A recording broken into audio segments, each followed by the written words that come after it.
శ్రీమన్మహాభారతము 829వ రోజు. ఓం అస్మద్గురుభ్యో నమః. నారాయణం నమస్కృత్య నరం చైవ నరోత్తమం దేవీం సరస్వతీం వ్యాసం తతో జయం ఉదీరయేత్. శ్రీమన్మహాభారతము 3వ పర్వము, వనపర్వము లేదా అరణ్య పర్వము. అందులో 42వ అధ్యాయము. సూత మహానుభావుడు శౌనకాది మహర్షులందరికీ ప్రవచనం చేస్తూ ఈ రకంగా అంటూ ఉన్నాడు. ఓ మహర్షులారా, వైశంపాయన మహర్షి జనమేజయ మహారాజుకు శ్రీమన్మహాభారతాన్ని ఉపదేశం చేస్తూ ఇలా చెబుతూ ఉన్నాడు. ఓ రాజా, అర్జునుడు మాతలితో, ఓ మాతలి, నువ్వు ఈ రథాన్ని ఎక్కి గుర్రాలను స్థిరంగా నిలిపి ఉంచు. నీ వెనకనే నేను ఈ రథాన్ని ఎక్కుతాను అని అనగానే వెంటనే ఇంద్రసారథి అయినటువంటి మాతలి రథాన్ని ఎక్కి గుర్రాలను కళ్ళెములతో నియంత్రించాడు. తతః అర్జునో హృష్టమనాః గంగాయాం ఆప్లుతశుచిః జజాపజప్యం కౌంతేయః విధివత్ కురునందనః. ఆ తర్వాత అర్జునుడు ప్రసన్న మనస్కుడై గంగా ప్రవాహములో స్నానము చేసి పవిత్రుడై యథావిధిగా జపించదగినటువంటి మంత్రాన్ని జపించాడు. ఇక ఆ తర్వాత తతః పితॄన్ యథాన్యాయం తర్పయిత్వా యథావిధి, యథోచితంగా యథావిధిగా పితృదేవతలకు తర్పణాలు చేసి అప్పుడు తాను అప్పటి వరకు ఉన్నటువంటి విశాలమైన హిమాలయాన్ని అనుమతి కోసమని ఈ రకంగా ప్రార్థన చేస్తూ ఉన్నాడు. హో గిరిరాజా, నువ్వు సత్పురుషులకు, పవిత్రమైనటువంటి నడవడికల మునులకు, పుణ్యకర్మలు చేసి స్వర్గమార్గాన్ని కోరుకునేటటువంటి మనుష్యులకు ఎల్లప్పుడూ ఆశ్రయాన్ని ఇస్తూ ఉన్నావు. ఓ శైలరాజా, నీ అనుగ్రహం వలన సత్ప్రవర్తన కలిగినటువంటి మానవులు స్వర్గాన్ని పొంది ఇక దేవతలతో కలిసి సంచరిస్తూ ఉంటారు. ఓ అద్రిరాజా, హో మహాశైల, హో ముని సంశ్రయ, హో తీర్థ విభూషిత, ఓ హిమాలయ, నీ శిఖరం మీద నేను సుఖంగా ఉన్నాను. ఇక ఇప్పుడు నేను బయలుదేరుతున్నాను. నీ ఆజ్ఞను కోరుకుంటున్నాను. నీ యొక్క సానువులను, పొదలను, నదులను, వాగులను, పవిత్రమైనటువంటి తీర్థాలను చాలాసార్లు నేను చూశాను. మంచి సువాసన గల పళ్ళను తిన్నాను. నీ శరీరము నుండి వెలువడి పరిమళ భరితాలై అమృతములాగా ఆస్వాదయోగ్యాలైనటువంటి జలాలను త్రాగాను. హో నగరాజా, హో ప్రభూ, శిశువు తండ్రి ఒడిలో సుఖంగా ఉన్నట్లు తథా తవాంకే లలితం శైలరాజా మయా ప్రభో, నేను నీ పర్వత సానువుల ఒడిలో హాయిగా ఆనందంగా ఉన్నాను.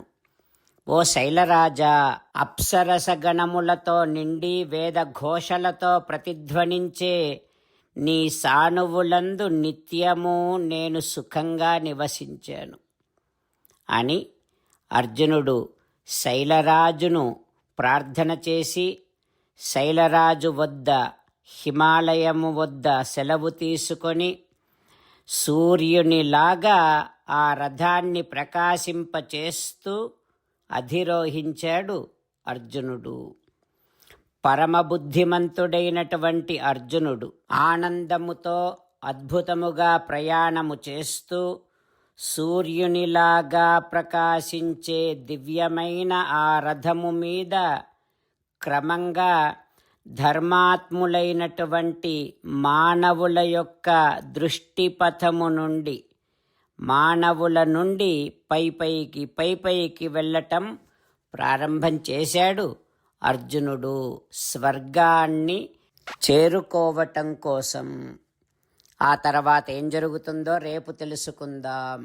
జై శ్రీమన్నారాయణ. జై శ్రీమన్నారాయణ. అమ్మా నాన్నలకు సాష్టాంగ నమస్కారం చేద్దాం. మన ఆచార్యవర్యుల శ్రీచరణారవిందములకు సాష్టాంగ నమస్కారం చేద్దాం. శ్రీ వేదవ్యాస మహర్షుల వారి దివ్య పాదారవిందములకు సాష్టాంగ నమస్కారం చేద్దాం. శ్రీ విఘ్నేశ్వర స్వామి వారి శ్రీచరణారవిందములకు సాష్టాంగ నమస్కారం చేద్దాం. శ్రీమన్మహాభారత గ్రంథరాజమునకు శిరస్సు వంచి నమస్కరిద్దాం. శ్రీకృష్ణ భగవానుని శ్రీచరణారవిందములకు సాష్టాంగ నమస్కారం చేద్దాం. మన హృదయ మందిరములోనే అంతర్యామిగా వేంచేసి ఉన్నటువంటి శ్రీమన్నారాయణుడిని సేవిస్తూ మనని మనము స్వామికి సమర్పించుకుంటున్నామనే భావనాపూర్వకముగా సాష్టాంగ నమస్కారము చేస్తూ స్వామి నామ సంకీర్తన చేద్దాం. శ్రీమన్నారాయణ నారాయణ నారాయణ శ్రీమన్నారాయణ నారాయణ నారాయణ. శ్రీమన్నారాయణుడే శ్రీకృష్ణ భగవానుడిగా వచ్చి మనందరికీ భగవద్గీతను ఇచ్చి మనందరినీ ఒక 8 పనులు చేయమని చెబుతూ ఉన్నాడు. అందుకని భగవన్ తప్పకుండా చేస్తామంటూ మనం ప్రతిరోజు ఈ రకంగా మాట ఇద్దాం. హో శ్రీమన్నారాయణ కరిష్యే వచనం తవ సర్వం శ్రీకృష్ణార్పణమస్తు. జై శ్రీమన్నారాయణ. జై శ్రీమన్నారాయణ. భక్తులకు ప్రత్యేకమైనటువంటి విజ్ఞాపన. మీకు అన్ని విషయాలలో వెంటనే మంచి ఫలితాలు రావాలి అనంటే ప్రతిరోజు 1 నిమిషం వెచ్చించి నారాయణాస్త్రాన్ని చదవండి. ఇక మీకు తిరిగే ఉండదు. నారాయణాస్త్రాన్ని పొందడానికి మీరేం చేయాలంటే నారాయణాస్త్రం అనే వెబ్సైట్కి వెళ్ళి మీ పేరు మీ ఈమెయిల్ ఇస్తే మీ ఈమెయిల్కి నారాయణాస్త్రం PDF వస్తుంది. అందులో ఒక రామాయణ శ్లోకం, ఒక గీతా శ్లోకం, ఒక విష్ణునామం ఉంటాయి. ఆ 3 కలిపి నారాయణాస్త్రం అంటాం. ప్రతి ఒక్కరికి వేరువేరు శ్లోకాలను ఇస్తున్నాం. ఆ రకంగా ఎవరి శ్లోకాన్ని వారు ప్రతిరోజు తప్పనిసరిగా చదవటం వలన ప్రతిరోజు ప్రతి 24,000 భక్తులతో ఒకసారి సంపూర్ణ రామాయణ పారాయణ, 33 సార్లు శ్రీమద్ భగవద్గీత పారాయణ, 24 సార్లు శ్రీ విష్ణు సహస్రనామ స్తోత్ర పారాయణ జరుగుతుంది. ప్రతి ఒక్కరికి అంతటి విశేష ఫలితము ప్రతిరోజు లభిస్తుంది. అందుకని మీరు మీ కుటుంబ సభ్యులు అందరూ ఒక్కొక్కరు ఒక్కొక్క నారాయణాస్త్రాన్ని వెంటనే పొందండి. జై శ్రీమన్నారాయణ. శ్రీమద్ భగవద్గీత సారాంశముగా 18వ అధ్యాయములో 65 నుంచి 69 శ్లోకముల ద్వారా శ్రీకృష్ణ భగవానుడు మనందరినీ ఒక 8 పనులు చేయమని చెబుతూ పరమాత్మ ఈ రకంగా అంటూ ఉన్నాడు. ఎవరెవరైతే నేను చెప్పిన ఈ 8 పనులు చేస్తారో వారందరూ నాకు చాలా ఇష్టమైన వారవుతారు.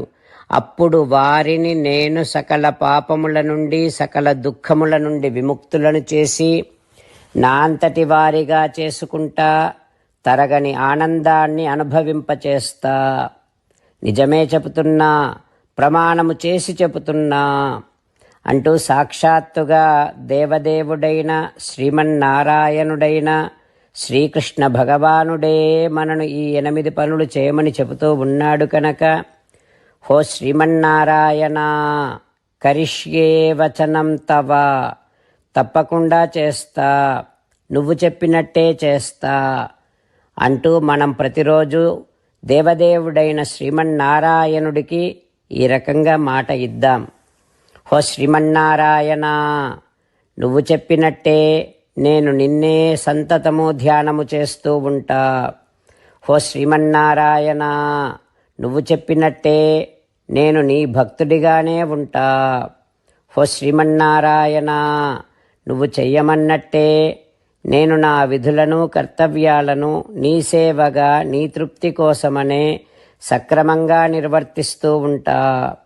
హో శ్రీమన్నారాయణ, నువ్వు చెప్పినట్టే నేను నీవాడిని అనే మహావిశ్వాసాన్ని సంతతము కలిగి ఉంటూ నా హృదయములో నీకే నమస్కరిస్తూ ఉంటా.